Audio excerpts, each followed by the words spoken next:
I'm SpaceBoy from WeAreChange San Antonio.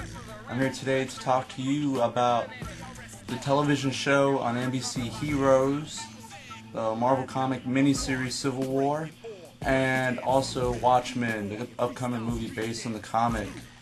The similarities of all these different mediums of storytelling and how they all represent a similar theme. Okay, so first I'm going to be talking about Heroes, and I'll be talking about Season 1 and its plot, which included a conspiracy by elitists to create a catastrophic event, which would be a catalyst for greater good by uniting the people for a common goal. And the elitists were going to allow this event to happen throughout the Season 1 of the television show Heroes. And the event and the show would look like this right here. And this was the event that was foretold that was going to happen, and the leaders were going to allow it until the heroes stopped it at the last minute. But as we're seeing in the preview for Volume 4 of Heroes, we're seeing SWAT teams in living rooms, we're seeing the heroes rounded up in high-tech hoods. We're also seeing them shackled and taken off, rounded up. And this sounds similar to a government plan called Operation Endgame. Operation Endgame calls for a roundup of all illegal immigrants. Under Operation Endgame, Halliburton was awarded a 1999 contract to build detention camps across America in undisclosed locations. You can Google that. Operation Endgame, Halliburton, KBR, detention camps. Operation Endgame was also covered in mainstream news, San Francisco Chronicle.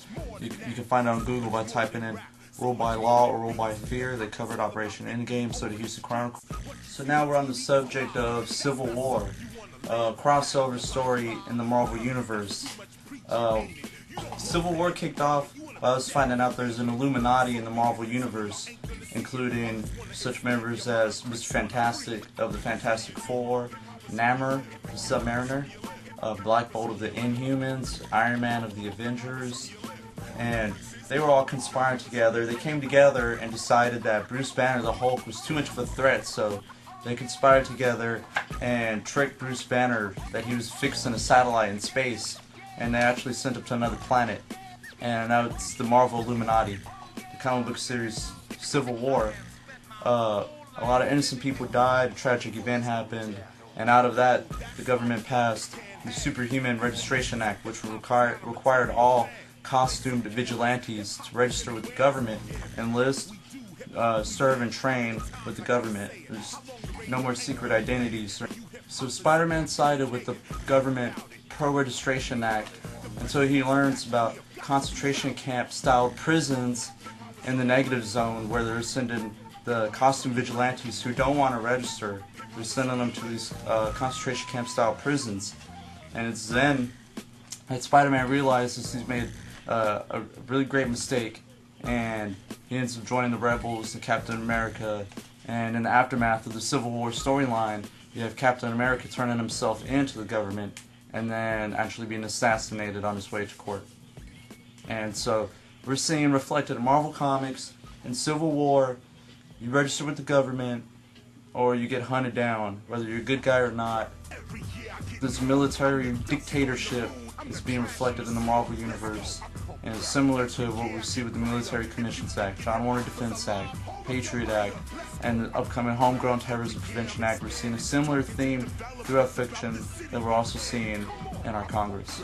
And we have Teen Titans issue 48 from August 2007, and in the story you have, again, detention camps.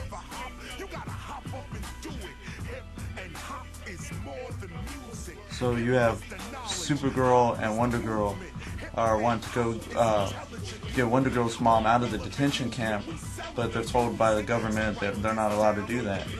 And now that brings us to Watchmen, the upcoming movie based on the graphic novel written by Alan Moore. And in Watchmen, we see many similar themes that are also in the other series we talked about.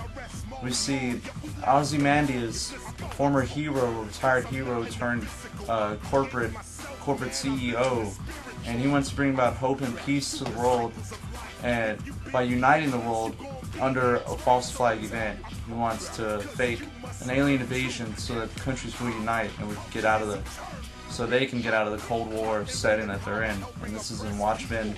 Ozymandias wears a breastplate that has a pyramid right in the middle and has an all-seeing eye. And Ozymandias' inspiration is Alexander the Great, and basically throughout Watchmen you see him even saying that this is for the greater humanity, that they have to allow this event to happen.